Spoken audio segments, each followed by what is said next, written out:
Здравствуйте, вы смотрите канал Forest Roach. В сегодняшнем видео поговорим об очень интересном ноже от компании Brisa, который называется Nesmuk. Это без преувеличения легендарный нож, который незаслуженно обделен вниманием наших пользователей. А зря. Ведь как бы ни казалось странным, многие лесные ножи являются его производными. Уже почти традиционная минутка истории это докажет. Создателем ножа в идейном плане является дед бушкрафт движения, автор одной из первых книг о туризме Woodcraft and Camping и человек, который боролся за защиту природы до того, как это стало мейнстримом, Джордж Вашингтон Сирс. Факты по типу, где родился, с кем женился, нас не особо интересуют, а вот как появился нож, о котором мы сегодня будем говорить, куда важнее. Если вас заинтересовал этот человек, то его биографию вы с легкостью сможете найти в интернете. Ну а если вкратце, то Джордж Сирс прожил насыщенную жизнь путешественника, а за примерно 10 лет до смерти начал писать статьи для туристического журнала Forest and Stream, а в 1884 году, особо обращая на это внимание, вышла ранее упомянутая книга Woodcraft and Camping. Я читал эту книгу в довольно корявом переводе и уже снимал видео о костре для приготовления пищи. Если кто не видел, сейчас появится подсказка. Сам факт выхода этой книги в 1884 году и появление термина «вудкрафт», который позже станет всем известным нам бушкрафтом, делать не смог о легендарной фигуре в туристическом мире. Первая книга Хораса Кефорда вышла в 1906 году, а наиболее известная походная кулинария в 1910, что на 26 лет позже. Ну а как появился нож? Ему посвящена отдельная глава в книге, вернее не ему, а трио Несмока.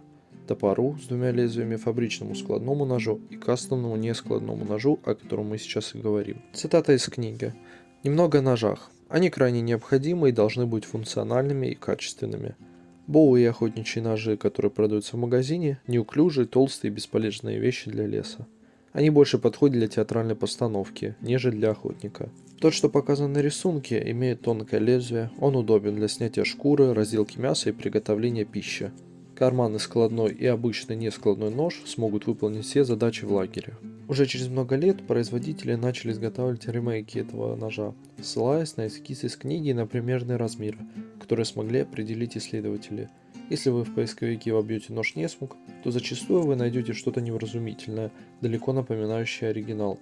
А вот компания Бриса, на мой субъективный взгляд, изготовила наиболее точную копию этого ножа. И наконец-то переходим к обзору. Точный ТТХ ножа вы сможете найти по ссылке в описании на сайте производителя. Нож изготовлен из стали 80 хром V2. Сталь нельзя отнести к классу премиальной, но качество термообработки отменное. Сейчас многие скажут, пока не доказано, а все равно что сказано. Иди режь канат и руби рога. Я больше практик, чем экспериментатор. Для меня лучшими тестами является жизнь с ножом. А мои заявления по термообработке не голословны. За почти полгода среднеактивного использования нож ни разу не точился на камне, а лишь правился на коже. Поэтому качество стали меня более чем устраивает, особенно если не рубить рога оленю, хотя бы в целях своей безопасности, и не швырять нож лезвием в стекло, а потом ковыряться им в песке. Рукоять изготовлена из стабилизированной карельской березы. Рисунок березы просто шикарный, причем так на каждом ноже компании Бриса. Рукоять эргономична, почти точная копия Энзо Траппера, обзор на который также в относительно скором времени будет на канале. Благодаря нижнему упору под пальцы и темляку, ножом можно рубить ветки в диаметре до 10 см, пользуясь так называемой методикой бобрика. Вообще многие мои знакомые, кто брал этот нож в руки, говорили: «О, это чтобы что-то подрубать». А ведь и правда, форма лезвия очень напоминает паранг или мачету. Из-за смещенного центра тяжести нож можно хорошо разогнать для удара. И плюс, как мы знаем из курса физики, и единственное объяснение, почему топор должен быть огромной неподъемной оглоблей от канала Чернолесья, сила — это масса, помноженная на ускорение. А масса в ноже присутствует при толщине это в 3,5 мм. Хотя Сирс называл свой нож тонким, скорее деликатным для приготовления пищи, производитель решил увеличить толщину, а соответственно и массу для возможности рубить этим ножом. Что парадоксально, при такой толщине нож почти не колет продукты. На кадрах с нарезанием картофеля отчетливо видно, что нож за счет своей причудливой формы прорезает молодой картофель, не подкалывая его. И это первый огромный плюс данного форм-фактора. При массе и возможности рубить нож не становится стамеской. Даже компаньон громче колол картофель, что отчетливо слышно в обзоре, ссылка будет в подсказке. Также этим ножом абсолютно не страшно батонить. Вещь опять же бессмысленная, если есть топор, но если такая нужда есть, то нож справится. Возвращаясь к стали, хочется дополнить, что это не сталь монстр с твердостью 65 единиц. которые от вида падения или удара уже раскалываются.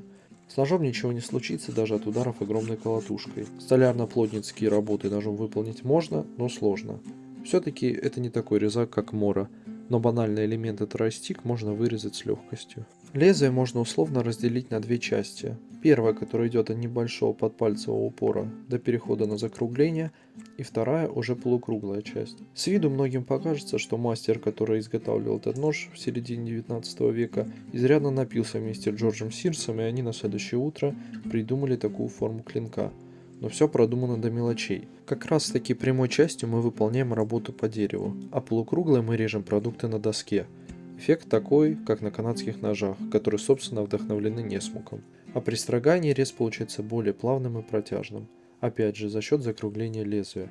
Также благодаря расширению края клинка можно работать ножом как скобелем.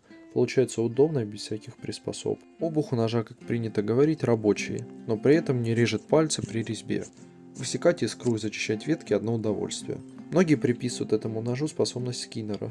Не возьмусь это подтверждать, ибо не являюсь охотником, а вот курочку разделывает нож отлично. Этого мне достаточно. Ножны хорошего качества, классического типа бушкрафт, без всяких рисунков медведя, орлов и прочего.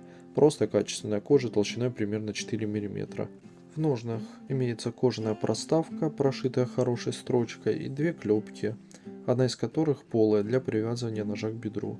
Нож при ходьбе не выпадает, но если сильно потрусить, то такое возможно. Из-за такой формы тяжело сделать суперплотные ножны. Кстати, отдельно хотел ответить на некоторые комментарии по типу «А почему вы не пользуетесь самодельными ножами, а юзаете нож за 20к?» Во-первых, мы блогеры, как бы это позорно сейчас не звучало. Наша цель – показать людям интересные, на наш взгляд, инструменты, достойные внимания. У нас полно видео о изготовлении ножей, а также есть обзоры, как на самые бюджетные, так и на дорогие модели. И плюс, откуда цифра в 20 тысяч. По нынешнему курсу цена этого ножа чуть больше 7 тысяч рублей. Это не дороже отечественных брендов. И еще хочется сказать одну вещь касательно зачем покупать, если можно сделать, или почему не самопальным пользуетесь. А зачем люди ходят в ресторан? Можно же все приготовить самому. Подумайте над этим. Человеку с руками все равно каким ножом пользоваться, самодельным или покупным. Главное, чтобы было удобно. Подведем итог. Нож мне очень зашел. Вы сами видели спектр возможностей данного инструмента, и это еще далеко не все. Все детали ножа конструктивно продуманы и несут функциональную нагрузку, а компания Бриза отлично воплотила идеи Джорджа Сирса в наши дни. Если интересно, готов снять поход только с этим ножом, без топора и пилы. Только нож и его функционал. Если вам понравилось это видео, то лучшей благодарностью будет лайк и подписка. Также пишите в комментариях, как вам нож. Спасибо за просмотр, всем мира.